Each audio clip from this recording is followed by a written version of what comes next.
What if the thing you're most ashamed of is the very place God wants to meet you? What if you don't need to clean yourself up first? What if you are already seen, fully known, and still deeply loved? This is not just a story about a woman at a well. This is about every person who smiles in public but battles in private. It was noon, the hottest part of the day. No one came to the well at noon. Water was drawn in the cool morning or evening. But she came alone. Because isolation is easier than whispers. She had a history, 5 husbands, and the man she was currently with was not her husband. In that culture, that meant one thing: reputation, judgment, side eyes, labels. So she chose the heat over humiliation. And maybe you understand that. Sometimes that you choose distance because it feels safer than exposure. Jesus was traveling from Judea to Galilee. And the text says something intentional. He had to go through Samaria. Had to. But Jews avoided Samaria. Samaritans were considered outsiders, unclean, different. So why did he have to? Because grace travels on purpose. Jesus sat by the well, tired, thirsty, human. And when she approached, he asked her for water. Pause. In that culture, men didn't publicly speak to women like that. Jews didn't request things from Samaritans. Rabbis didn't engage women with reputations. But Jesus broke every barrier in one sentence. Give me a drink. He started a conversation culture said shouldn't happen.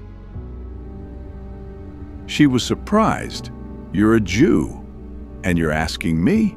Translation: why are you talking to me? Jesus responded, if you knew who I was, you would ask me for living water. Living water. She thought he meant plumbing. He meant purpose. She thought he meant temporary relief. He meant eternal satisfaction. And this is where it shifts, because Jesus wasn't really talking about water. He was talking about thirst, the kind relationships don't fix, the kind attention doesn't cure, the kind validation doesn't satisfy. Gen Z knows this thirst. Scroll, like, swipe, repeat. Still thirsty. Then Jesus gently says, go call your husband. She replies, I have no husband. And Jesus says, you're right, you've had 5. And the man you're with now isn't your husband. Now watch this carefully. He exposes her story without shaming her soul. He reveals her past without rejecting her present.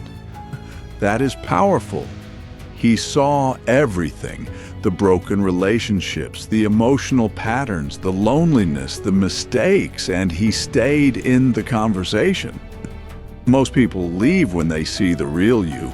Jesus leaned in. That's the difference. You are fully known and still pursued. She quickly changes the subject to religion. Where should we worship?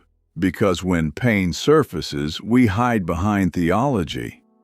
But Jesus says something revolutionary. The time is coming when true worshipers will worship in spirit and truth.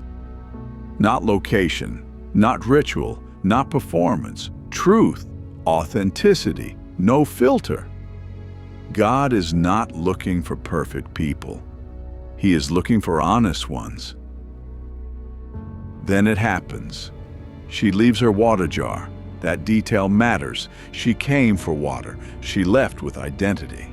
She runs back to the same town she avoided and says, come see a man who told me everything I ever did. Notice the shift. The very thing she was ashamed of became her testimony. She went from hiding to inviting, from isolated to influential, from labeled to liberated. Let's bring this home. Some of you are carrying relationship regret, hidden addiction, emotional scars, identity confusion, secret shame, and you think, if people knew, they would leave. Maybe some would, but Jesus doesn't. You don't need a curated version of yourself. You don't need to delete your past before approaching Him. He already knows, and He stays. And the well is still there, not a place of shame, a place of encounter. What is your water jar? What are you carrying every day? What are you hiding? This week, have one honest conversation with God. No performance, no religious language, no pretending, just truth, because transformation begins where honesty starts. If you find this video entertaining and educative, please like, share, and subscribe to this YouTube channel for more. Thank you.